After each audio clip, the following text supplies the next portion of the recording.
when you walk into an organization and the state of it isn't ideal, it's easy to sit there and, have those moments where you're like, oh boy, breathing heavy here. Not everything is going to get accomplished overnight. And so, you want to work fast, you want to work aggressively, but you also want to work within the realm of like what's possible at a given point in time. And so don't lose hope. Don't get discouraged if, you're having conversations where you're trying to kind of influence or steer somebody in a direction and it takes you 10 conversations to get that done versus maybe 2 or 3. Those things are going to happen. And by the way, even in well-oiled machines, organizations that are just humming along, those things still happen. But it seems to get almost, the spotlight gets shown a little bit brighter when you're in a state of turnaround like we were. Just stay the course, trust your instincts, and make sure that you're lockstep with your business leaders. Welcome to the HR Huddle podcast, presented by Sapient Insights Group, the ultimate resource for all things HR. It's time to get in the huddle.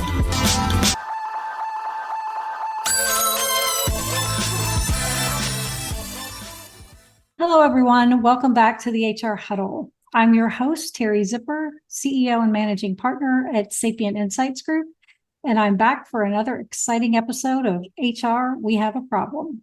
This is the show where we break down the big and most relevant HR issues of the day. We help you make sense of what they mean for you, and we talk about what you might do about them. Joining me today is Mike Poole. Mike is the CHRO at Nice-Pak. Welcome, Mike. Great to have you today. Hi, Terry. Thanks for having me. It's great to be here. I was hoping we could talk about some of your big priorities and some of the initiatives you've been focused on from a people and leadership perspective to help what is, I think, a fast-growing family-owned company kind of grow up. Does that sound like a good plan to you? Sounds great. Then let's get into the huddle. So I really want people to hear a little bit about Nice-Pak and kind of what drew you to this role. I think it's one of those organizations people don't know that name very well because of the way you guys approach business. So tell us a little bit about that and kind of what drew you to the role at Nice-Pak. Sure. Yeah, it's a company with a pretty significant presence, but to your point, a lot of people have never heard of us before because that's because we're largely a private label manufacturer, and our bread and butter, if you will, are pre-moistened wipes. So think like baby wipes, facial wipes, disinfectant wipes, et cetera, et cetera, et cetera. We work with many retailers, largely here in the United States, as well as over in Western Europe, to supply them and their private label businesses with our products. So stuff we use a lot. Stuff we use a lot. Yeah. If somebody has a baby that they're caring for and cleaning them up, there's a good chance that it's with one of our products. They don't necessarily recognize that. And we're proud of what we do, and we're proud of the lives that we get to touch every day. Awesome. Yeah. So the company's been around for the better part of 6 decades, long time. And we've more or less kind of defined the market, if you will, in the pre-moistened private label wipe space.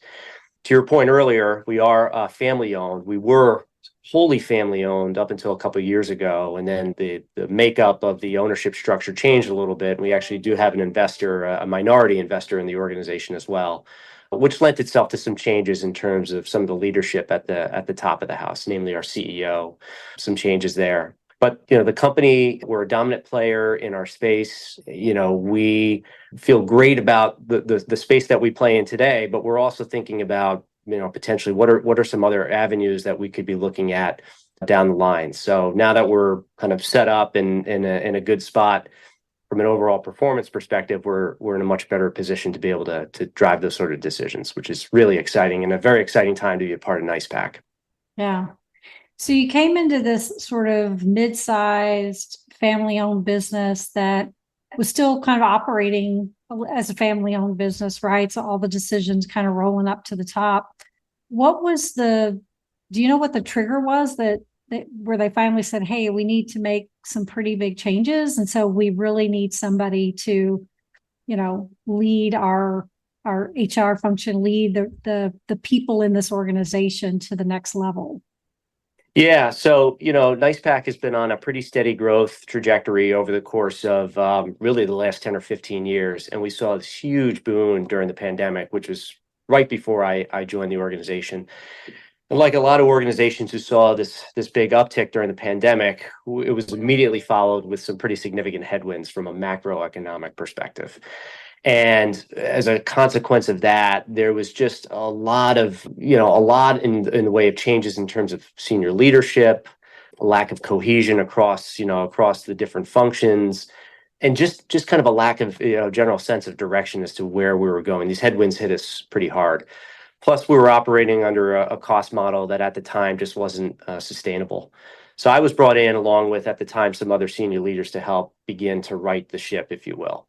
And our focus on the HR front and on the people front is to make sure that we're getting the best people in roles, focusing on the right priorities, and really leverage the scale of our entire employee base to really drive the business and the organization moving forward. Yeah. Was there an any kind of HR strategy in place, or was that something you had to build out? And then how did you kind of align that with the Nice-Pak business strategy? Yeah, great question. So the short answer is there wasn't really a cohesive strategy in place. I inherited an HR team who, to their credit, was doing a lot of great work and working really hard. But I think, if you ask them, they would probably say that they felt like they were spinning their wheels. All the things that they were doing were the right things, but it just didn't really seem like it was kind of amounting to anything that was really, truly gaining traction, whether it was performance management, whether it was talent development, succession, and so on and so forth. Yeah. We had a lot in the way of employee turnover. As I mentioned, there were changes in senior leadership. So that was one of the, kind of first things that we looked at and said, okay, we got to kind of stop that and focus on that. So, before long, as I sat down with not just my team, but certainly the business leaders, we looked at, okay, what do we need to do right now to kind of stabilize and quote unquote, right the ship, so to speak. And fundamentally, there were things that we needed to do around performance and just, creating this better, what I'll call orientation around performance at large, meaning, are we clear in terms of defining the broader business priorities? And if we think we're clear, how clear do we think the folks throughout the rest of the organization feel that is? And so we pressure tested that. And what we found was not everybody was, aligned with the priorities. Some of them weren't even aware of what the priorities were. Yeah. So at a very kind of basic fundamental level, we said, okay, we've got to be very clear about what it is that we need to do as a company if we're going to kind of see our way through these headwinds. First thing was, let's figure out a way to reduce cost. The other thing is, let's figure out a way to grow our profitability. So those were two key areas that we just kept beating the drum on pretty loud as we got into the tail end of 2021 into the beginning of 2022. By the way, I joined in September of 2021, so I'm coming up on 3 years myself at the organization. So 2022 was a bit of a transformational year, and it was really about kind of laying down, the foundation of what it is that we need to go achieve as a company. On the HR front, some of the things that we focused on were, reimagining our performance management approach. I came in at the tail end of our fiscal year, so I walked in right at a time when we were, doing year-end performance appraisal processes and things like that. And I thought to myself, bonuses okay, and all that good stuff. Yeah. And so I thought, okay, well, this is good timing. This gives me an idea as to how this is all kind of playing on. And what I found was, for those who, go through the performance appraisal process, what I saw was what amounted to, everybody's job description on paper, which was like 15 bullet points of, this is what I do for a living. And if they achieve those objectives, it amounted to really not much more than just kind of basic table stakes. So there was really no mechanism in place to kind of push ourselves or push, either as individuals or as a function or as an organization to say, we've got to reach new heights. So one of the big focus areas that we did not long after I arrived is we reimagined our approach to performance management. And it sounds very basic and very fundamental, and in a way it is, but it's also very powerful in that we said, okay, fewer, more impactful objectives. And by the way, we've got to make sure that every last objective is tied to the broader business priorities. So the other big thing that we did as we went on a bit of a road show the first part of 2022 as we're setting up our priorities for the year. And we made it abundantly clear about the things that we were trying to achieve or needed to achieve as an organization. And we made sure that, from the top of the house all the way down through the front line, every person's priorities were ticked and tied to what the broader organizational objectives were. So that was, again, a pretty basic thing, but a pretty powerful thing. And as we got to the end of 2022, we found that there were, first of all, more meaningful discussions around performance. The things that were achieved by our employee base actually did move the needle on certain things. And that set us up well as we went from 2022 and weathered that storm and got into 2023, because we ended up having a really pretty solid year in 2023 as we got through, the headwinds that we did. Yeah. One of the other things that we did was I noticed that we just didn't have a great way of differentiating our top performers from our, we'll call it solid performers, versus the folks who maybe are performing as well. So we actually changed our performance rating scale, which is not necessarily something, as I sit here and think, that's not like what I'm going to hang my HR career hat on. Yeah. But we needed to put a mechanism in place to allow our leaders to just think differently about what their approach to performance was going to be, and really put the responsibility on them as leaders to make sure that they're more dialed into the things that their employees need to get done, and they're driving that accountability. So again, some pretty basic blocking and tackling to start. But as we sit here today, we now have established a more kind of robust HR agenda that's going to take us over the course of the next 3 to 5 years. And those 3 key areas are steeped in, establishing a purpose and values for the company. Values meaning, the way we operate, the way we work with, one another. It's one thing to achieve results. It's another thing to make sure you're doing it the right way and that we're all kind of marching along on the same page. So, kind of purpose and values. The other big strategic area for us is engagement. But for us, what engagement means is, how do you leverage engagement as a specific tool for driving performance? Yeah. So not just simply employee satisfaction or employee happiness, but if you have an engaged workforce, they're going to work harder for you. They're going to work smarter for you. You're going to get more out of them. So how do we leverage engagement as a specific tool to actually go and achieve those things? And then the third kind of big pillar that we're focused on is really around how we kind of leverage the talent that exists, within the organization today. And that starts with inventorying what we have, right? So who are our key players? Who are our position players? The folks with deep subject matter expertise. Do we really understand the landscape of what we have? And then from there, we're beginning to layer on, again, pretty basic, pretty fundamental, but like plans for development for each of these folks, so that we've got a specific plan for how we're going to grow them as individuals, which ultimately grows teams, which ultimately grows the organization. So, it's a lot of what I'll call kind of fundamental HR work, but it's important stuff that I think, based on where we are in our timeline, are the things that we need to focus on at this point. Yeah. Yeah. It's moving past okay, we've got the compliance stuff down. Now, how do we develop the people? How do we help them become part of the organization? How do we share the same values to get the work done, right? That's right. That's exactly right. Yeah. Yeah. We actually just rolled out these values just last week to our senior leaders. So we kind of revealed to them for the first time. And actually, if I could just take a quick moment to talk about that, we started the work on our values several months ago. And we first established that we needed to create a set of core values for the organization that would serve as, more or less the fabric in which we operate. And we could have just as easily as some senior leaders said, okay, well, this is what we think they are, and let's go and socialize them with the rest of the organization and see what they think about it. But we stopped ourselves and we said, it's better if this is homegrown. And that's exactly what we did. We went out and we did some surveys, and even more important than that, we did some focus groups across every one of our locations around the globe. We spoke eyeball to eyeball with probably over 100 employees, and did these focus groups to really understand from them what are the values that are most important. And the feedback we got was just absolutely tremendous.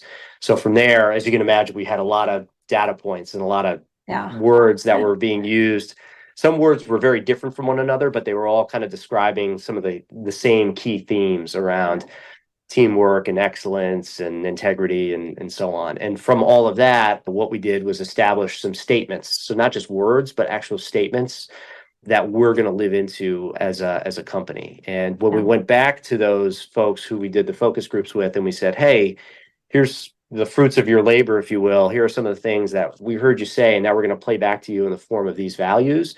It was met with 2 thumbs up. So we're feeling pretty good so far about, what that process is. And as we go to roll this out more broadly in August, we're pretty confident that it'll resonate well with the rest of the organization, because it came from the voices of the employees, not just guys like me, but folks on the front line, folks in supply chain, folks in marketing, et cetera. Yeah, I think that's a great point. And it sounds like that's one of the ways you helped keep people engaged throughout this process, because this is not a short, hey, we're done in 6 months. This is a multi-year initiative and plan, right? And it's hard to keep people engaged. And it sounds to me like, building it from the ground up instead of pushing it down is a much better way to get engagement and to make sure that people are actually engaged with those values. They're not just values that we're saying, hey, you need to hold these values. They're values that people actually have and have endured in the organization. That's exactly right. And really, that's been one of the big kind of themes of my time here at Nice-Pak. Is this has been a first-class lesson in meeting the organization where it's at. Yeah. I've been pretty fortunate to work for, some other organizations in the past, which have really set me up to be in a position like I'm in now. And, for lack of better terms, I've seen some great, world-class, best-in-class practices. I've got a toolkit of HR best practices that I've accumulated over the years. And I could have just as easily come in and said, okay, well, this is what we did at my prior company, so why don't we do it here? But in speaking with the leaders and folks on my team, it was pretty clear that, we've got to get our footing first. And before we go and try to just implement something because it worked somewhere else, we've got to understand what the landscape is here. Case in point, when I arrived at the end of 2021, naturally, one of the first questions I asked was, do we have engagement results? Do we do a survey? And the short answer is yes, we do. But the last time they had done it, or Nice-Pak had done it, was like 2 years prior. So there was a gap in time, around engagement. And at that point, I had to kind of hold myself back a little bit because I so desperately wanted to go and just roll out another survey just to get a pulse. But as I sat there and thought about it and considered it, I said, listen, without even doing a survey, I think I understand what the pulse of the organization is right now. We've got folks who are disengaged and disenfranchised and feeling, quite frankly, a little frazzled. Yeah. I don't know if I need a survey necessarily to tell me that. But more important, I could go do a survey. We could go do a survey and then we get the results. But are the leaders equipped to actually go and do something with those results? And that was the big question that we were asking ourselves as a senior leadership team and as an HR team. And the short answer was not yet. So it actually wasn't until September of last year. So it was coming up on just about 2 years of my time here that we said, okay, we're ready to actually go launch an engagement survey.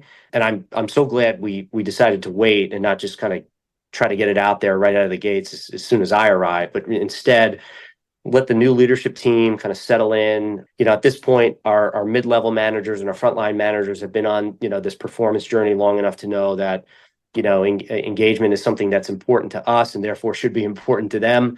So that, as we launched it, everybody kind of knew their marching orders, if you will, in terms of what their responsibility is. It's not just top-down driven from senior leaders, but it's got to be universally owned. Yeah. One of the things we talked about when we spoke originally was the need to build the leadership capabilities. So, building those leaders within the organization that could help you get to that point, right? It sounds like that was a big factor in even just rolling out the engagement survey.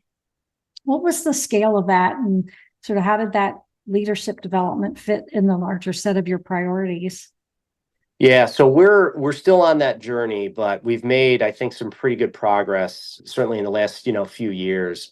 So from a leadership perspective, I mean, just to give you a sense, our organization, because we're a private label manufacturer, 85% of our organization is frontline hourly employees situated in one of a few different production plants two here in the United States, and then we have a few others over in Europe.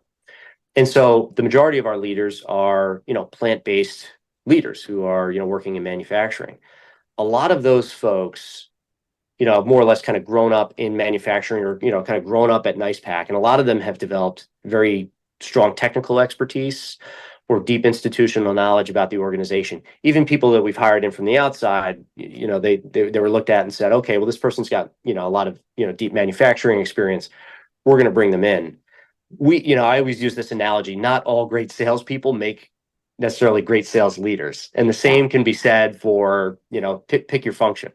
Yeah. And so one of the things that we started to do, and this was actually fairly early on, was try to refine the lens through which the organization actually looks at and assesses talent from a leadership perspective. So that's not to say that we dismissed any sort of technical expertise that somebody might need for a particular role. Listen, if you need a mechanical engineer, hire a mechanical engineer. You're not going to hire somebody who doesn't have that skill. But layered on top of that, you really got to look at what's this person bringing to the mix in terms of their kind of leadership style. And even if they're not leading people, you really got to look at the role that they're in, and you got to ask yourself, well, apart from whatever technical expertise they're bringing, who are they having to work with regularly? What kind of level of influence do we think they're going to need, for a role like this? Are they partnering with a lot of different cross-functional partners? How do we need them to be thinking about, kind of strategy if that's something that's important? So fundamentally, I think the way that we've approached how we're kind of moving along the leadership journey is it starts with having a keen understanding of what is it that we need and being really clear about that. And then also being honest with ourselves about the idea that not everybody was put on this planet to be a leader, and that there are some people who are great position players, and we've got to get comfortable with that idea. Hopefully they can get comfortable with that idea. But that gives us license then to be much, much more thoughtful about how we're going to mobilize talent in and through the organization. We've actually implemented some selection assessments that are specifically looking at leadership talents and abilities to really help us understand that. And in addition to helping us from a selection standpoint, they also actually begin to serve as a roadmap for how we're going to develop people, certain ways based on what their talents are and what their abilities are. So it's really, fundamentally, it comes down to, creating plans for development and creating a leadership development roadmap that's steeped in what makes this person tick. Like, what are they really good at? Let's leverage that to the best of our ability, and let's make sure that we're developing that so that we get the very best out of them and they feel like they're getting the best out of themselves. Yeah. Yeah. Sometimes it's the helping people understand the importance of the role, whether you're in a leadership role or not, right? You can drive more value in a non-leadership role potentially than you can in a leadership role if that's not your core strength. And I think sometimes we just downplay the significance of that. And as individuals, we sort of equate, leadership to dollars, right? So I've got to be in this leadership role. I got to be in a management role to get paid more. That's right. That's right. And that's probably one of the big challenges. It is. It's, I've talked a little bit about some of the process changes and some of the things that we've done, but the biggest shift, I think, in any organization, you can implement a new process, a new procedure, a new system, but that aside, it's the attitudinal shift that requires probably the heaviest lift of all. It's getting people who, for maybe a long, long time have been thinking a certain way, oh, I can build this person up. They can be a better leader. We can get them there. If you believe that, some people were put on this planet, with the innate ability to hit a golf ball 350 yards with a nice fade, then you've got to believe that some people were put here to lead. And frankly, fundamentally, some people are better at it than others. And that's okay, because we all have talents. It's just a matter of recognizing what those talents are and then, getting the very best out of it. And when you begin to have those open, honest conversations with employees and managers, it really kind of opens up their world. It's almost like, okay, you know what? I actually can be who I want to be. And then we hopefully create the right roadmap for them to get the very best out of their career here. Yeah. Yeah. I think that's the importance of the development plans as well, is really help people to see where they can add the most value and help them grow in the areas where, they really can add that value. Absolutely. Did you find yourself having to overcome, was there a lot of infighting or sort of, inefficiencies and some things like that you found you had to deal with? Yeah, very early on, because we were, going through a pretty tumultuous time, coming out of the pandemic and with the macroeconomic headwinds that were playing on, and shipping rates and raw materials costs and all that. There was a lot of finger pointing and, you name it. And I think a lot of, I don't think that's unique to Nice-Pak. I think a lot of organizations were, kind of dealing with that. It was a crazy time. It was a crazy time, and it was unprecedented. No one really understood or knew what, exactly what was going to happen. So yes, I mean, in short, that happened. With the change in our ownership structure, our former CEO retired. He's remained on as a director on our board of directors. We've brought in a new CEO, a gentleman who started actually almost a year ago, coming up here in August. He'll be here a year. And that's where we've really begun to kind of coalesce this new leadership team. So there's myself. We've recently brought on a new CFO and some other key executives throughout the organization. And what we've said is, as an executive leadership team, as an executive committee, we have to be lockstep with one another, right? We've got to be, if you will, a show of force to the rest of the organization in terms of our how we're partnering with and working with one another. Behind closed doors, we can disagree all we want, and that's okay. And teams should do that. But when we walk out of the room, we've got to say, okay, this is the path that we're going down. So we got to kind of live into that idea. And frankly, in doing that, we expect that to be the case throughout the rest of the organization. Now, what helps drive that further is making sure that from a prioritization standpoint, the alignment that happens at the top around our key priorities gets cascaded down all the way through the rest of the organization. And we're doing, I think, a much better job at that. I'll give you a kind of an anecdotal example. So turnover was a pretty major issue for us back in, call it 2021, 2022. We were approaching 50% turnover, which is not necessarily something that I feel good about. I don't think anybody would, but it was no surprise, based on what was going on. As we sit here today, we're under 25% turnover. Again, very heavily manufacturer, frontline organization. So we feel good about that. Part of what was driving that was, one, we weren't hiring the right people. Yeah. And two, if we did hire somebody, the way to kind of bring them on board, it was clunky. So we'd have people start and, inside 30, 60, 90 days, they're like, this place is not for me. I'm out of here. And, a lot of it was viewed as an HR issue. So what we did as a function was say, hey, well, let's dive a little bit further into that. So from a selection standpoint, yeah, there's things that we should be kind of looking at and doing differently in terms of how we're sourcing candidates and how we're vetting them and so on and so forth. But we need that ownership to extend well beyond us as the talent acquisition team, for example. Yeah. We've got to get our leaders more in tune, with the folks that they're hiring.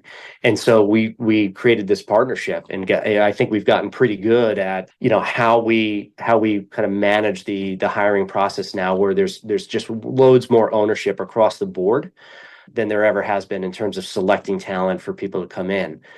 On the onboarding front, it was a group of production leaders that came to us as the HR team. So HR would kind of run, the onboarding and the orientation and all that. But there was some leaders actually in our Mooresville, Indiana location who came to us and said, hey, we have some thoughts. And we said, let's have it. What have you got? Yeah. And between their team and folks on our team, they came together and they completely reimagined the onboarding and the orientation.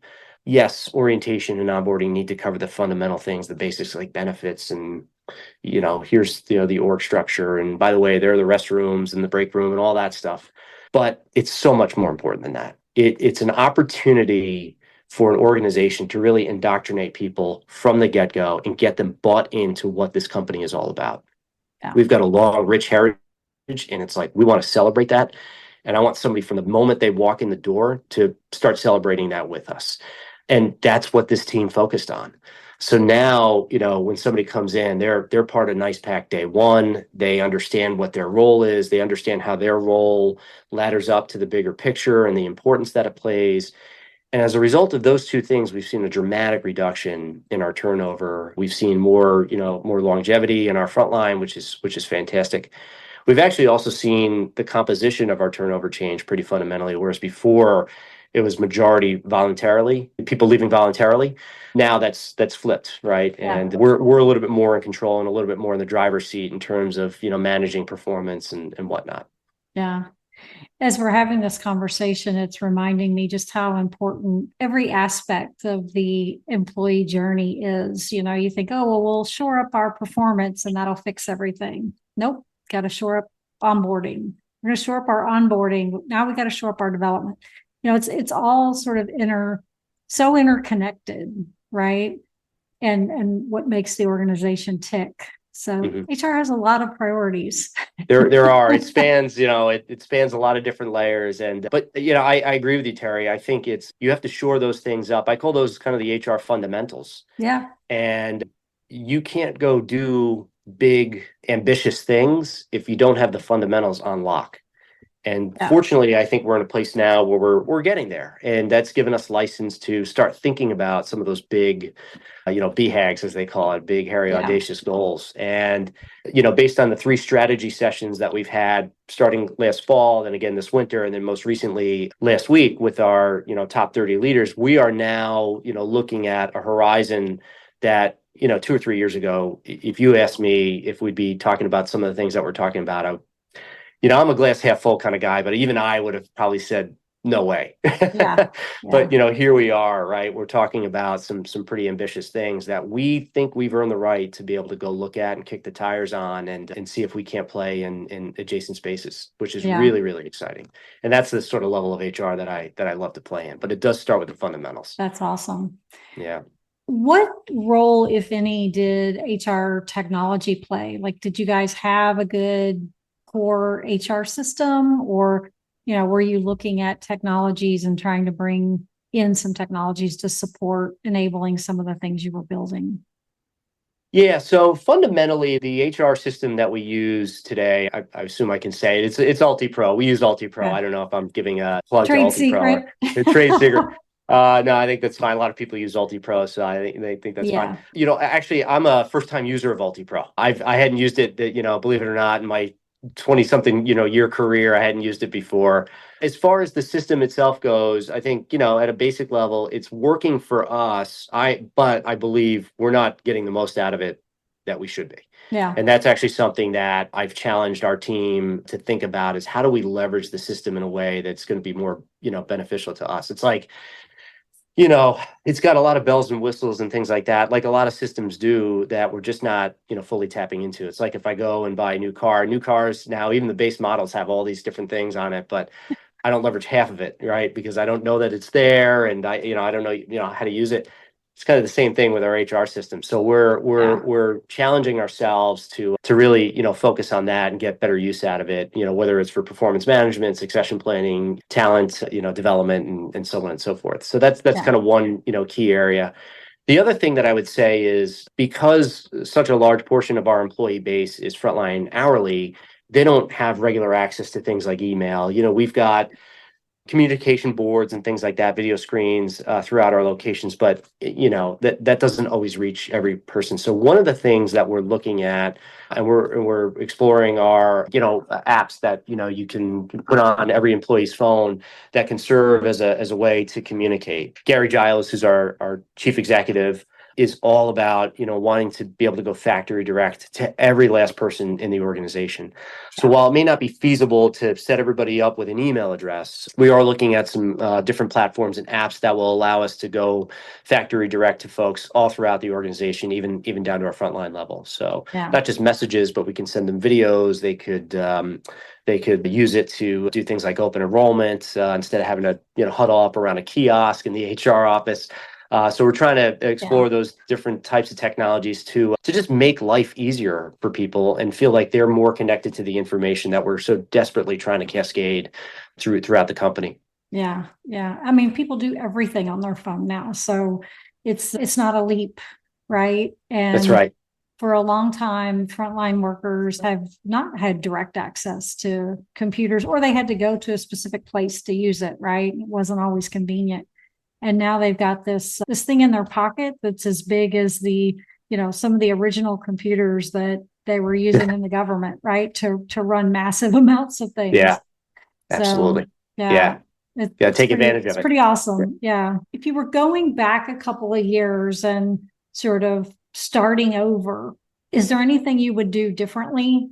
Yeah, probably 100 things. Yeah, I think, there were certain things, as I mentioned earlier, so now I'm maybe going to talk out both sides of my mouth a little bit, meeting the organization where they're at, right? I've developed this, what I think is a pretty good toolbox or toolkit over the years. There are certain things that in hindsight, it actually goes both ways. I wish there were certain things that I applied more pressure on sooner, and certain things that I would have kind of dialed back on a little bit just to get the organization a little bit more comfortable. I don't look back with any major regret because as we sit here today, I think we've set ourselves up fairly well. But yeah, there are some things that I would probably adjust, and just in terms of, getting, getting the company to kind of shift their mindset a little bit sooner on certain things, versus later. Those things, for example, being like we're on the succession planning and talent development journey now. I honestly, I wish we would have started maybe several months a little bit sooner on something like that, so that we were just a little bit further along now. But I don't think we're any worse for the wear on that as we sit here today. But it just means that there's an opportunity for us to really catalyze that and accelerate that moving forward. So Yeah. yeah. Is there any advice you would give somebody who's kind of embarking on a similar transformation journey? Yeah. What's your Probably number low. one? What's your number Yeah. one thing? Yeah.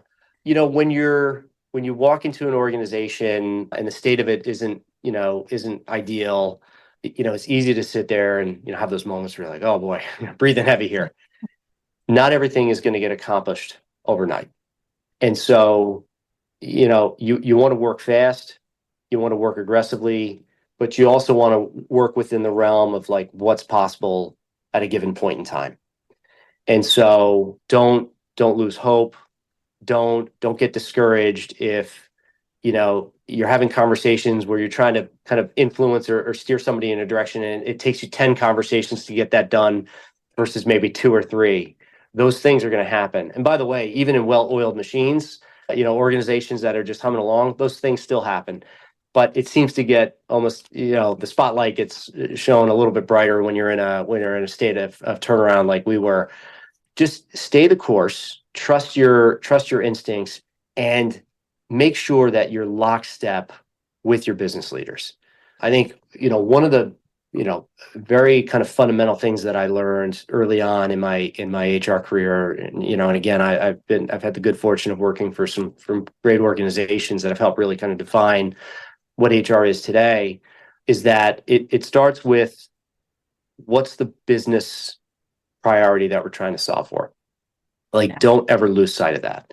And then from there, build everything that you're going to do from an HR perspective around that. And then eventually that priority becomes more realistic, and then eventually gets achieved. And then you can reestablish what your people priorities should be. So for me, it was coming in and it was tackling some of the fundamentals to start. That's not why I necessarily became a head of HR, but I just knew at that point, like, this is where we're at and this is what we need to do. So if you can get comfortable with something like that early, I think that will serve you well. And then you'll build your way to a place where then you're focusing on kind of the big strategic priorities and really shaping, what the future of the organization can be. Yeah. Be patient, be focused. That's right. Yeah. That's right. Yeah. That's awesome. I know there's a lot of people going through this today. There's just a lot of organizations that have kind of hit that point in their life cycle where they need to grow to the next level.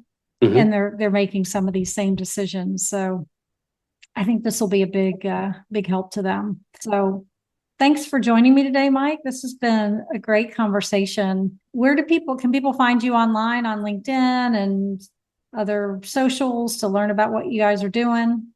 Absolutely, yeah. So I'm on LinkedIn. I'm fairly active on LinkedIn, so folks can connect with me there. Of course, Nice-Pak, we have our own LinkedIn page as well. And as of late, we're, because of the great things we're doing, we're pretty proud about the things that we've got going on internally. So we're kind of shouting it from the rooftops, if you will, on LinkedIn, Awesome. just to draw more attention to ourselves. We want people to know we're a great place to work. We are becoming what I would like to call a destination organization for great manufacturing and leadership talent. So check us out on LinkedIn. We're there. All right, get a marketing plug in there. So I want to also thank Brand Method Media Group, who produces the podcast and will make Mike and I look great when this comes out. I want to thank our marketing team, and I want to thank you for tuning in. That is it for this episode of HR We Have a Problem. If you enjoyed this episode, you could subscribe to it on your favorite podcast app. Leave us a review if you have a minute. Send us an email. I'd love to hear any topics that you're interested in hearing about. You can also drop us a line or schedule a chat on the website. We will be back in 2 weeks with another episode of HR We Have a Problem. Thanks, everybody.